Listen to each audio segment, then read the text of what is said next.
In your perspective, what do you think makes a story truly impactful? Once it's over, once the screen goes dark and the film ends. Where you situate yourself. So it's very personal and then it's outward. She's the founder and executive producer of Mandala Productions, Johanna Kirsten. Johanna, welcome to the show. I don't really have negative emotions about that. It's just understanding the system. Welcome to the LoopLynks Show, a space where stories meet strategy and legacy finds its voice. Here, we don't just talk about careers, we talk about the thought behind them, the choices that shape them, and people who quietly change the way complete industries move. Today's conversation is about storytelling, not just as content, but as a complete responsibility, about building across cultures without erasing them, and about creating work that just doesn't travel but stays with you long after. I'm joined by someone who has spent over 2 decades working behind the camera, shaping documentaries, unscripted formats, and global productions that blur borders both off screen and on. She's the founder and executive producer of Mandala Productions, Johanna Kirsten. Johanna, welcome to the show. Hello, Joel. It's great to be here, and thanks to LoopLynks for making this happen. Well, it's great to have you here. Well, Johanna, before filmmaking began your profession, it looks like storytelling, it kind of already was a part of your life, wasn't it? The way you experienced the world, not as a job per se, but you were pretty observant and you kind of blended what imagination was and what reality was. So, could you take us back to that time? What was it like growing up in a world where imagination, belief, and real life blended so naturally to you? When did you feel that the stories that you hold are not just personal to you to keep, but they need to be told? I think it is. It started when I was a child, and I grew up in a household full of adults. I'm the only daughter of my mother and my father, and then I was innately curious, and I was raised in a way that they inspired my curiosity. They answered my questions. I was never really treated as a kid. Okay. And I was sitting in a table full of adults and I asked questions. They gave me responses. I I was bearing witness to people living their daily lives. Sometimes in our mother home, there's this this big balcony. I would just be sitting there, not being nosy or gossipy, but I really just enjoy. Even until now, I enjoy just the daily life, coming and going, what people are doing. And for me, I would create this when I was a child, I would create this world where even before Narnia was happening, I convinced all my friends that when they go inside my grandmother's closet, it opens into this whole entire mystical world, and everybody believed it. And then I also got my friends because we have this big drum at home of filled with water. I said, if we all jump in here, we'll find ourselves in like underwater, in a where where the fantasy of another world is. And all my friends and my birthday party were wet because everybody followed me and everybody jumped in except for me. And and that's when my grandmother was telling me, you know what? We I could can imagine. be, think first. You have this very dramatic way of making people believe things. So be conscious, be responsible. And at that early age, I started, okay, maybe before I weave all these stories, let me just think first before I share it, because people are people are jumping in a drum filled with water, so or And people funding.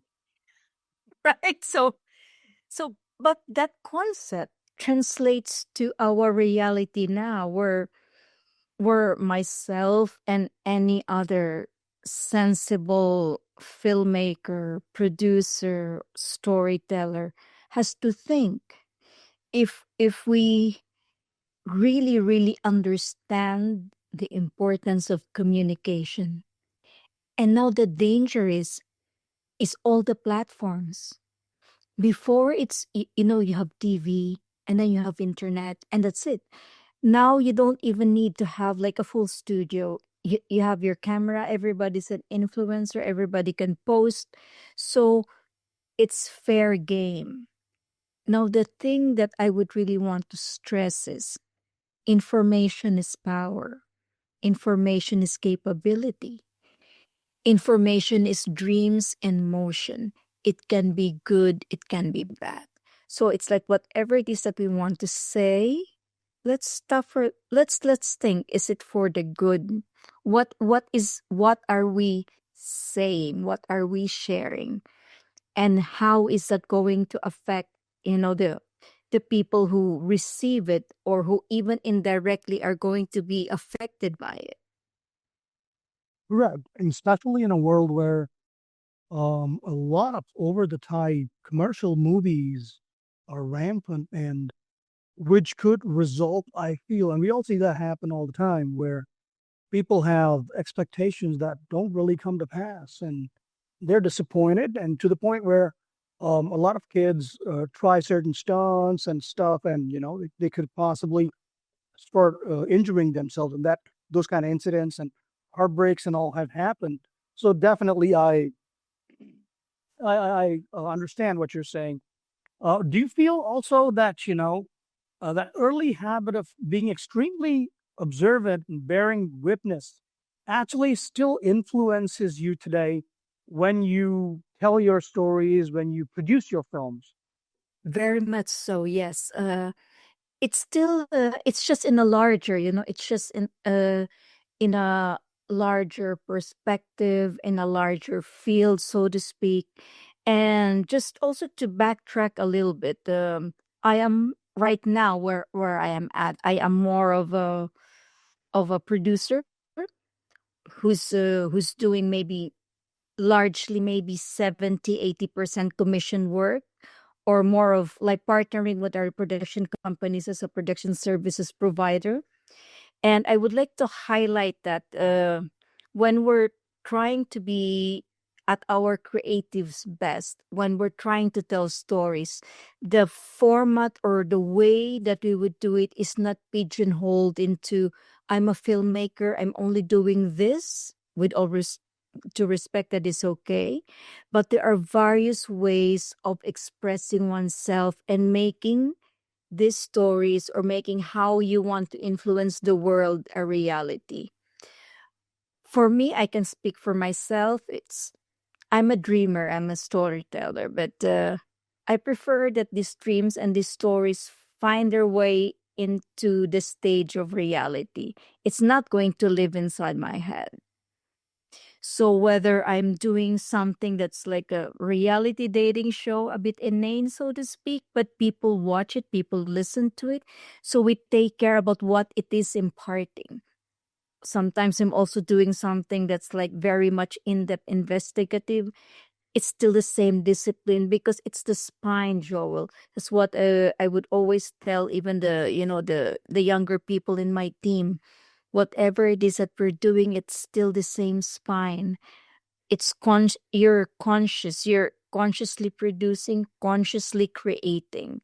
Always remember that whatever you do has great influence to whoever is going to be hit by it. So really think and plan and be conscious about it. Correct. And I feel that, that sensitivity hasn't faded as your career has grown over the years. If anything, it's become sharper and more intentional. But I just wanted to ask one question that pops into my mind. How how do you and where do you get your stories?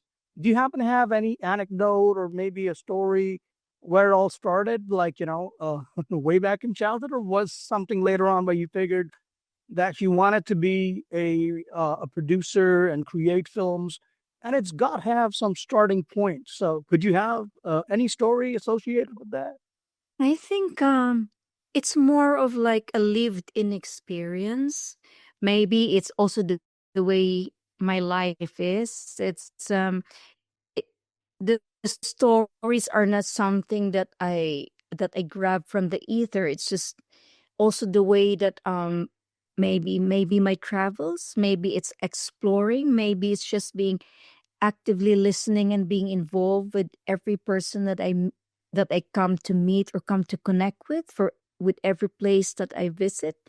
Because even though I'm shall I say, you're all over the place. No, I'm never all over the place. I am consciously very present wherever I put my body is. And maybe that thing of being fully present creates in itself these stories. It's observation, it's bearing witness. And with my company now, we're just actually starting to put a structure and to be able to share more with our original IPs. So gradually, we're not pushing against the wave.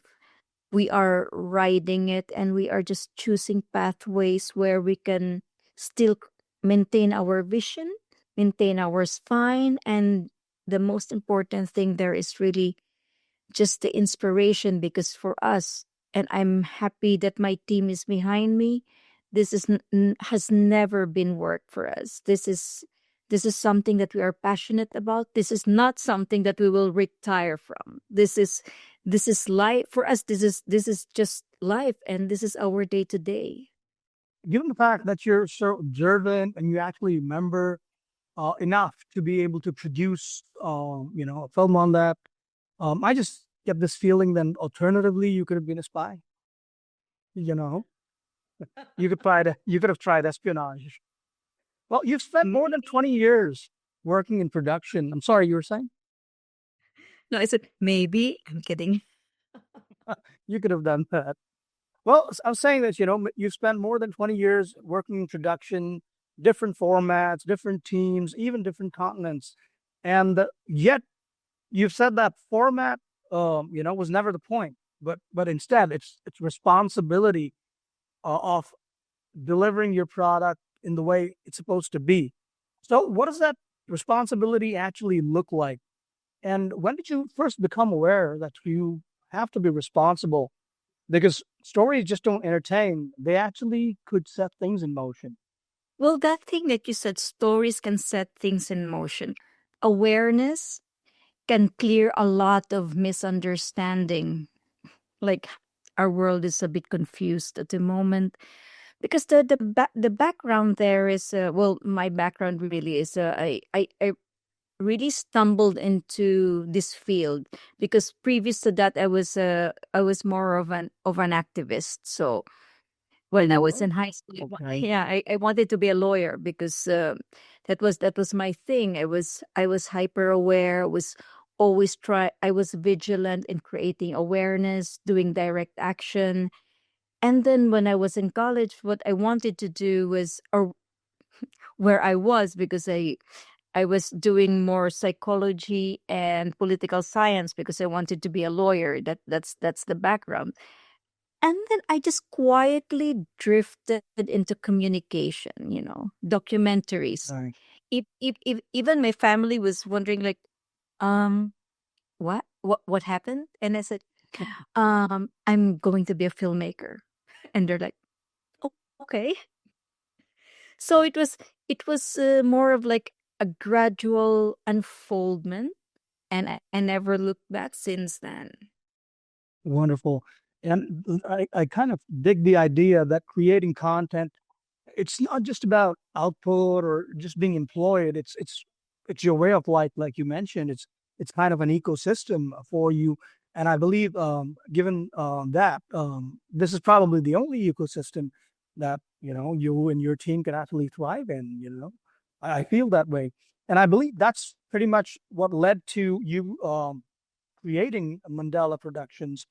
When you founded Mandala, it wasn't only about making meaningful work. I think it was creating a structure that could actually sustain the philosophy of observation and letting the world know responsibly, right? So when you built Mandala, um, what problem were you trying to solve? Not just creatively, but was it something on a personal level as well? Yes, of course, because creativity or just maybe living in your head trying to create for me was not the way. There has to be structure, there has to be sustainability. So creating the company at we were teeny tiny then, and at that time that was early 2000s, so it was we don't did not have that much of a system as it's easier right now to be a startup. Back then it was so difficult. Right. It's almost impossible, and in an industry that was quite volatile and not really there yet for smaller companies. But I had a best friend who truly believed in in what I wanted to achieve, and she was always there. And then everybody who's in my core team, we've been together for like at least 15 years. So Mm. nobody is really new. It's the younger ones who are not even new. They've been with me. The newest was like about 5 years. So it's also understanding that creativity needs structure. What we do for us to be able to afford, because we need to live, for us to afford it, there needs to be sustainability. There needs to be some legalities. It's also understanding the industry, understanding the flow. This is one of the most fluid industries. You sleep longer, and then you're wondering what happened when you woke up. So you also need to project. And what I always say with my team is there is no such thing as creatives or even a creative producer. When you are in this industry, it's a given. You are creative. That's why you're here. But then again, that creativity needs to have again that spine. You need to understand industry, you need to understand timelines, you need to understand legalities, and as a producer, you need to produce. It's not like everything just has to succumb to what you feel is right. You need to you need to build a team. You need your client to be sustainable. You need budgets that are accurate. You need manpower that are alive. After after we're filming in the jungle for 3 months, I need to bring them all back in one piece. So so creativity, that's maybe 10%, and 90% is making it happen. Correct. Well, your company, Johanna, leans strongly into documentaries and unscripted storytelling, into telling life the way it is. So, why does telling life as is, including the uncomfortable and I would say the unresolved parts, why does it matter so much to you? Well, hopefully it will blur borders, because there's two things. Blurring borders creates understanding. It has always been our vision for local stories to be global and for global stories to be relatable. Because how else can we contribute to humanity? Because for me, when we understand each other more, and when we also respect the uniqueness of each other's culture, its other's way of being, then unnecessary friction, unnecessary hate, unnecessary separation cease to exist. It's an uphill climb. Maybe when I say it, I'm dreaming, but doing nothing is not the solution. If we create just a little crack in the system, great. If we are not doing anything, then we're further fueling the fire that's totally not needed.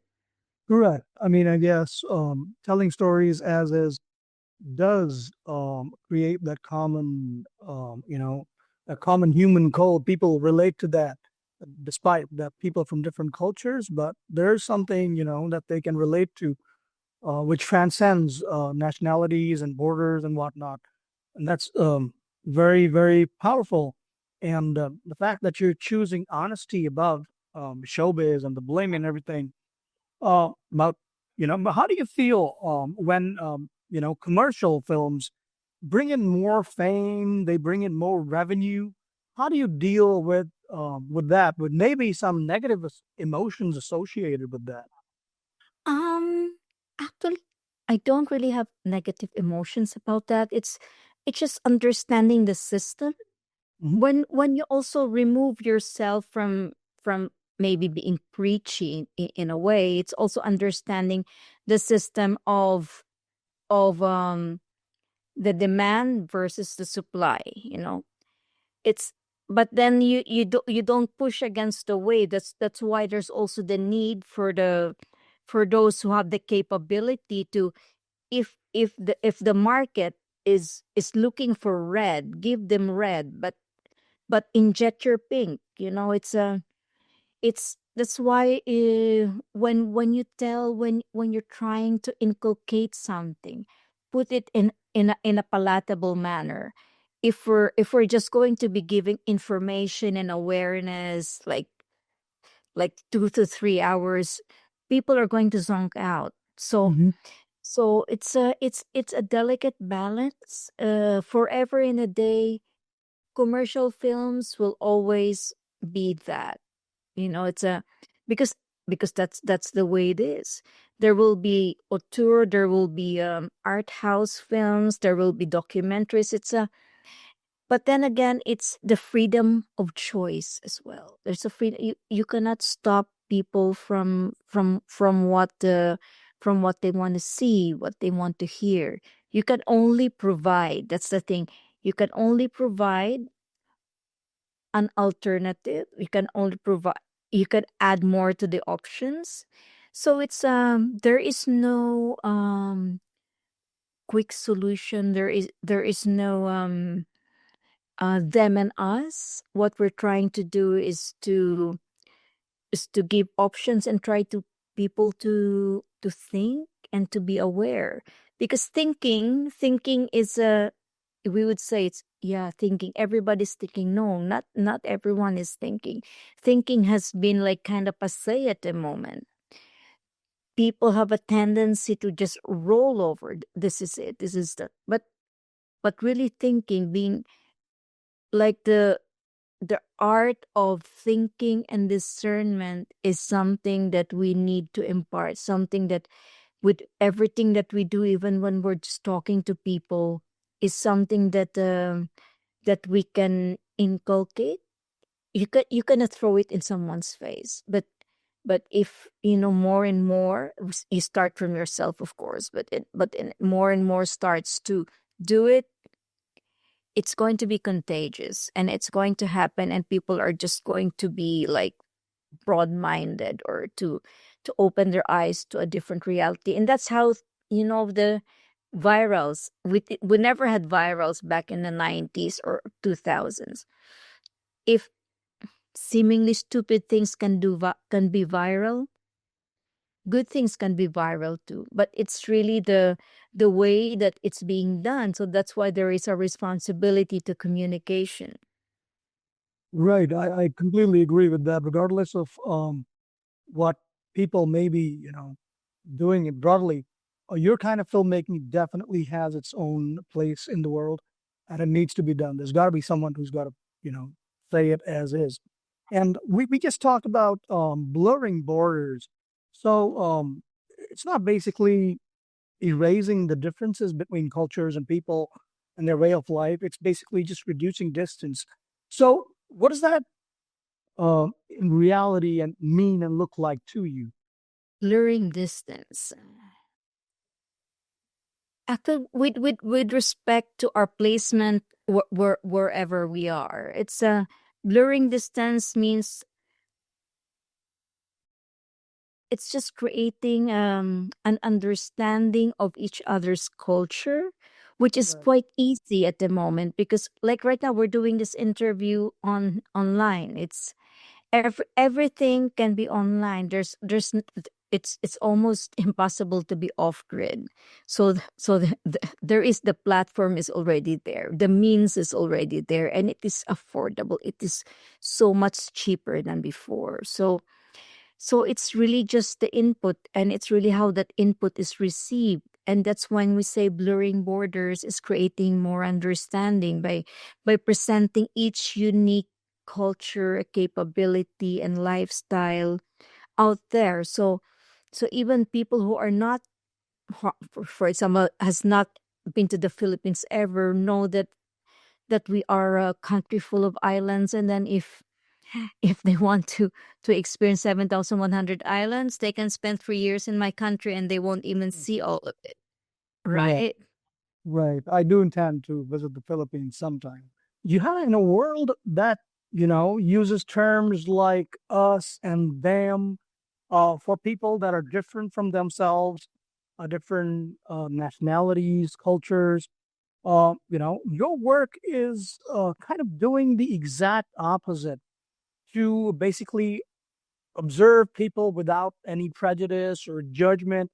So, how do you carry that philosophy into your storytelling, especially when you're working across different cultures? I would say it is more of a personal practice. It's not even I would say it is how it should be. Like for example, when we talk about inclusivity, it can be quite dangerous depending on where you're coming from.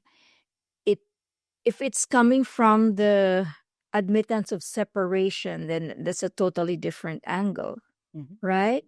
Correct. Inclusivity comes from the point of there's no separation to start with, but there's also no dissolution of the differences of the individuality, because the only way that it could exist is when there is mutual respect of individuality. But of course, maybe in our lifetime, this is like a bit of a dream, but it is worth like every ounce of blood, sweat, and tears, because that is humanity's greatest challenge and truth. Through our the centuries since we've been on this planet, that seems to be our thing. We like to shoot ourselves in the foot, and we are not exactly learning as fast as we know we should. But that's why, when there is a way, when there is a stage big enough to do this, and it does not even have to be aspirational. It is right where you are, and that where you are is here yourself.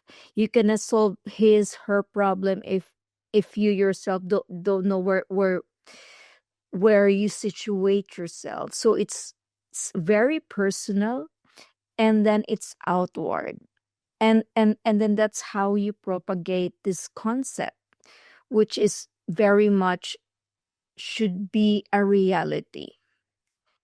Right. Now, when you're shooting with different people, I'm sure it's not only different culture, it's got to be different languages.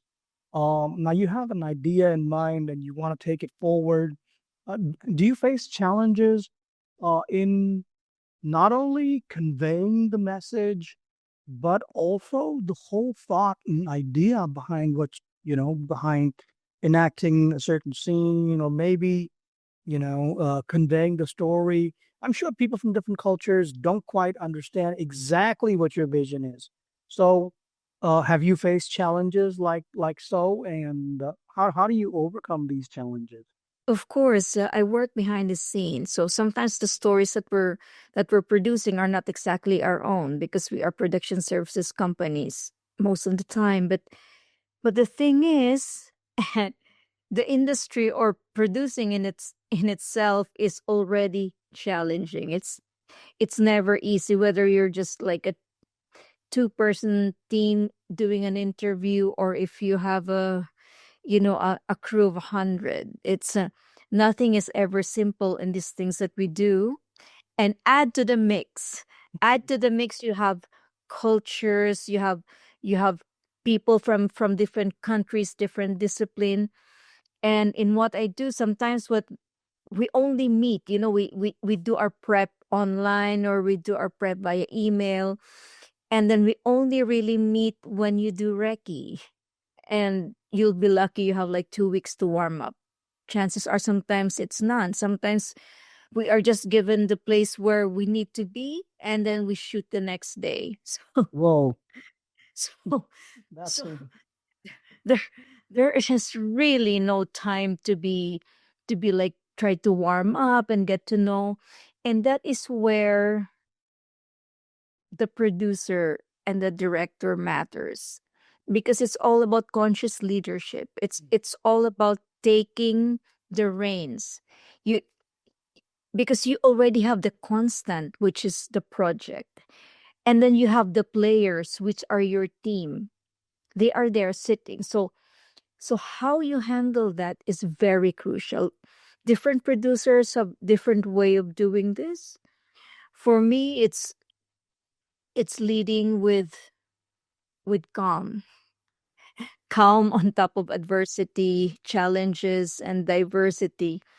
It is not easy, but it's we would always say, no problems, only solutions, right? So what? you Well, have no problems, only solutions. The task at hand is never easy, the getting people to, because people know what they're doing, people know their roles, but how you get the personalities merging, that's the tricky part. And it all starts with how you handle the production. I'm never a believer of people screaming, or people scolding, or people running away, running around headless. No, that is not my style. It has to be clear, distinct, point A to point B. How we get there, that has to be very clear. How people are compartmentalized when problem arises, that's also very important. mhm. If it's department A, it should not spill over to department B. And also, when you try to project, before it happens, you should be like looking at it, and of course something will happen. And that, the real gem there is, who is your team, because it really does matter that people blend. So from the start, when you put together your crew, when you put together the cast, you need to think about personalities. How are they going to be together? And then of course you can plan. You can only plan so much, and then you can and then and then it's game time. And then, when the thing is not to break in the middle, because whatever happens, you need to finish. Whatever happens, you don't conk out in the end. And sadly, not all productions end that way. And for me, I can't like just I can't fall apart in the middle. It's not the way we do things. So it's maybe you would say, like, having nerves of steel, or calm in the middle of, like, your hair is on fire, and you're running looking for water, and trying to give an interview at the same time. So that's precisely how it feels. Oh, well, that's really sounds like very complex and challenging work. Now, somewhere earlier you mentioned that you all were filming in the forest. So, do you have any maybe a funny incident, or where you were in the jungle or the forest and things kind of got hairy, like that sends a shiver up your spine or something of that sort? Of course, also experiences where lives could be at stake, and that's where you need to be, like, really sure. And that's why we come highly insured. We know what we're doing. You have call systems in place, and everybody has to be aware of what's happening. So, Mandala actually has been built with as a production company, who who services expeditions because that's how we started. It's a niche. Nobody really nobody really wants to do it, or nobody really wants to move countries so fast that your jet lag cannot catch up with you. You know the thing? We travel so fast and so often in so many countries just in one show that the jet lag never really catches up. So so you're just like, okay. I'm done traveling for 6 months, and now the jet lag is just starting by the time you're home. So uh and this is also, we've met a lot of really, really good people, interesting people in this. And personally, this has widened our perspectives, especially when we're working with indigenous groups, when you're working in really remote places. Not everybody does that. That's why we did it. And we loved it, not everybody in production really wants to do things like this, but for us, we do it. Now we're older, we want to do more like travel and food and culture, but in just like that, we're back in the sea, we're back in the caves, we're back in the jungles. We've had shoots when in the real survivor type, where even the crew, all of us were in the survivor location. And I'm just wondering, like, what are we doing here for 3 months in the jungle, living in tents, and jumping on a boat every single day to bring our batteries to the mainland so it could be charged. So, but these things, make, if you like this type of job, that is the that is the thing that keeps you going. Sometimes you're so tired, you I don't want to do this anymore, and then you wake up and you're wondering, yes, okay, where's the next gig? So it's a it's an appreciation of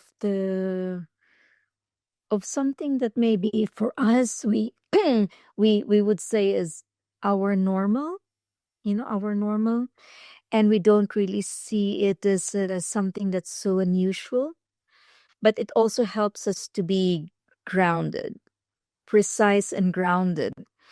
A friend of mine actually asked me, "You're never home," and I would tell her, "I'm home with my dogs, with my family, longer than you.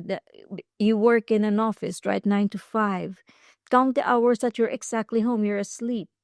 And she was just, "Oh my God, you're home longer than me." I told you so, because when we're out, we're out. When we're back, we're back. We're back 24/7 solid. So it's also not that when you're moving around too much, it's not really real, because presence, embodied presence is also not just because, like, you're sitting there. It's the people, or maybe myself and my team, who's been doing it for a long time.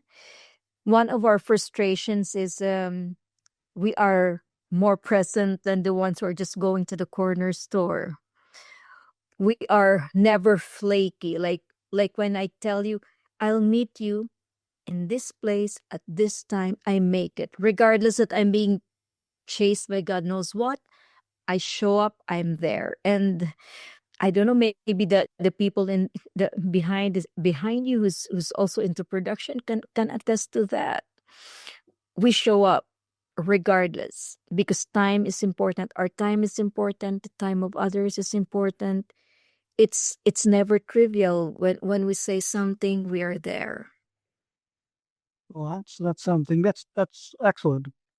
That's a trait very few people have. So tell me this: over the years of filming across different countries, leading a lot of diverse teams, so leadership itself seems to have maybe evolved over time, shifted. It's more of awareness and less of control now. So, how's that worked out for you with people where you're not, being the boss? There's less of control and creating more awareness in them. How do people react to that? How does that work for you? Okay, maybe to start with, it's the team that I have, which is, the more I work with other teams, is the more that I appreciate the people in my core team, because it's quite unusual because these people are really my best friends. We hang out. We know each other's families. We are like really friends, like family. But in a snap, we can go with the hierarchy, because a production is, maybe people would hate it when I say, but a production is not a democracy. You need roles. You need somebody taking responsibility. It is not a stage where, okay, what does everybody want to do today? No, people people know what they're supposed to do, and you need to have the place for and the space for them to do their job properly. So me and my team, we can, like, I can maybe like scold them or set them in place, or integrate them into systems that we use for working. And soon as we say it's a wrap, and then we can hang out, they can barrage me. We can laugh over beers without losing that fluidness of shifting between friend and coworker. So that is quite unique, and it's pretty rare. I'm blessed to have that kind of environment. And also when dealing with other systems, because usually there are like 2 to 3 production companies in one project. You merge team, and what's important there is just respect. When we're coming in, just respect. And then when respect is not afforded, it's always good to, should we say, nip it in the bud. Don't let it fester. Correct. You need to align. You need to align expectations. You need to align the system right away. Not to wait that that people are already like starting to be antsy and not doing their part. You need to catch it early. Correct. I agree. So now that you talk about, working with different teams, I'm sure you've had a lot of cross-cultural experiences. So has that changed the way that you lead your own team, both creatively and, running team projects? Has that impacted you in a certain way? I think it has impacted me in terms of the experience.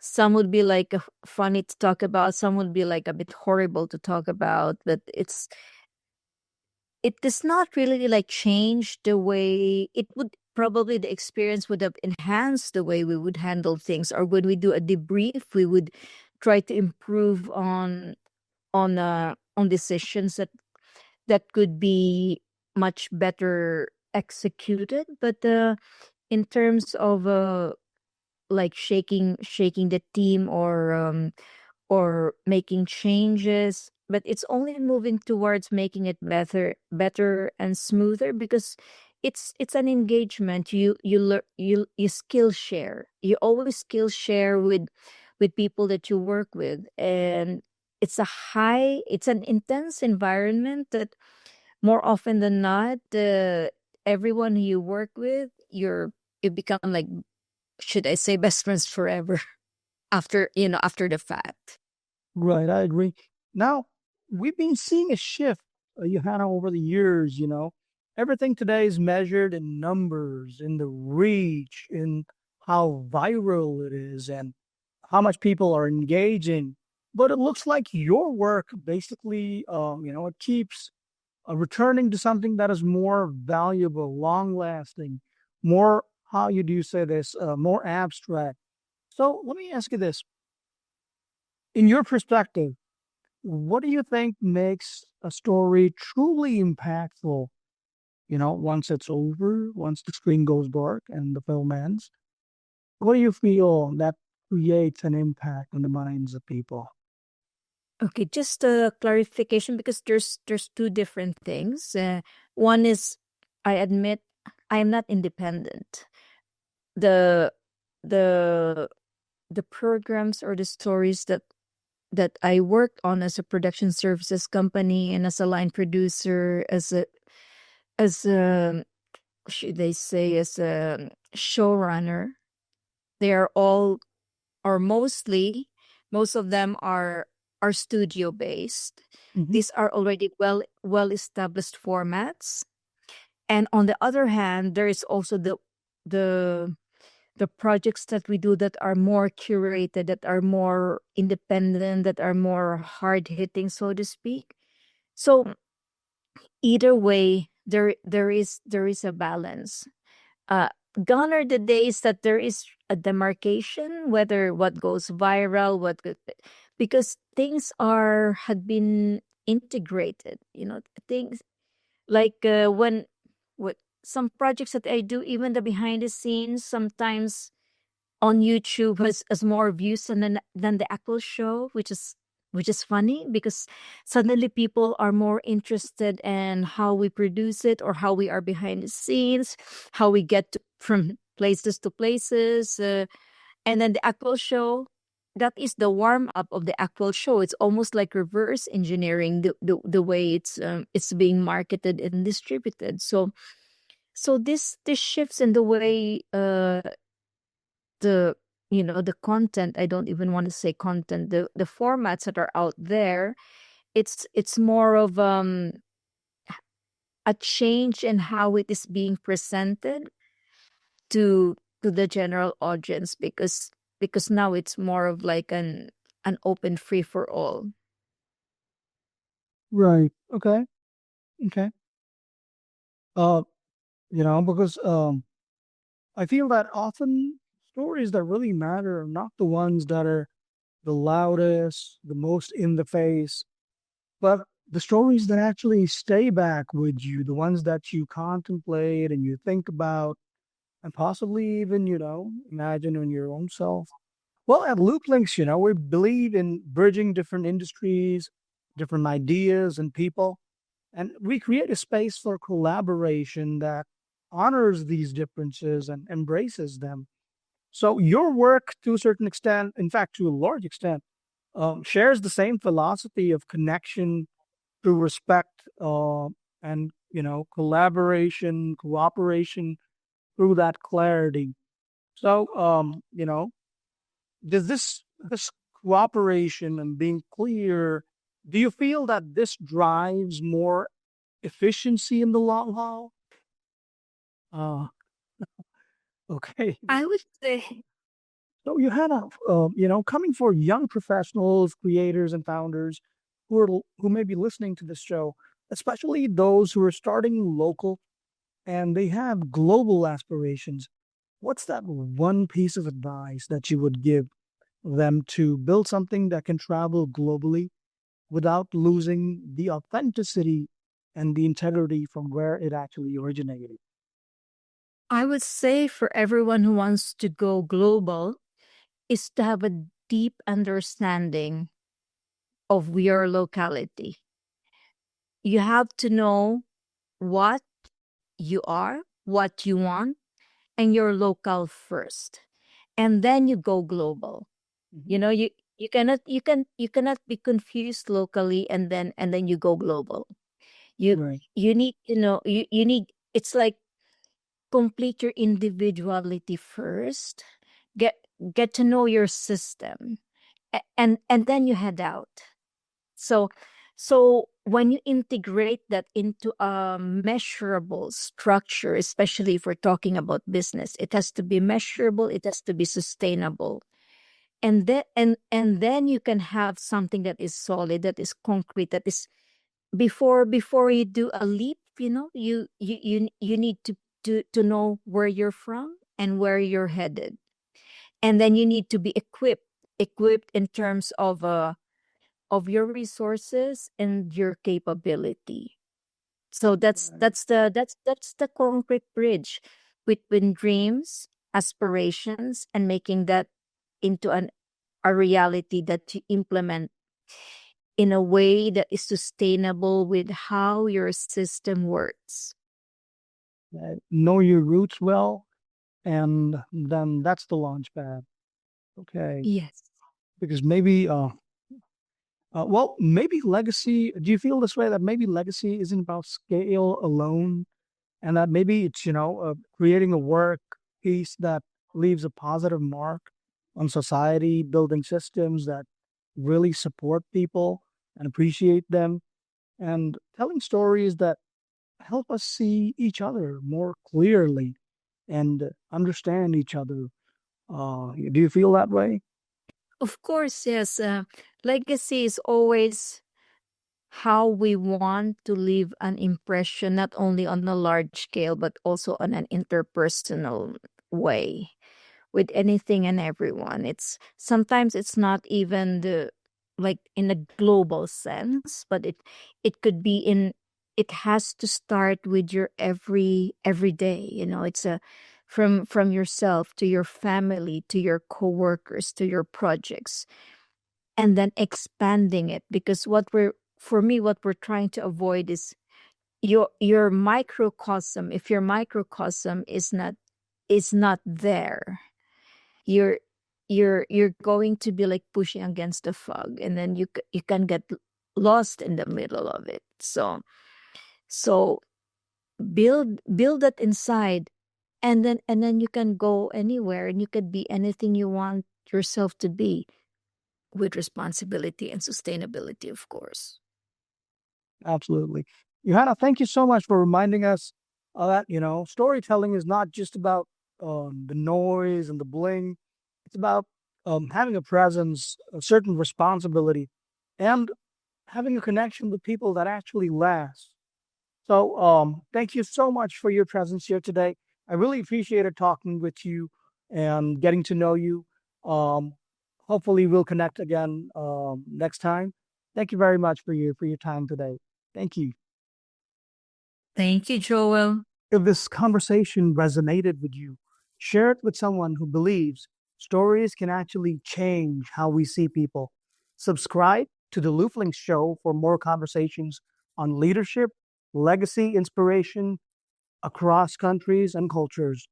Because at LoopLynks, we believe legacy deserves a ceremony. See you in the next episode.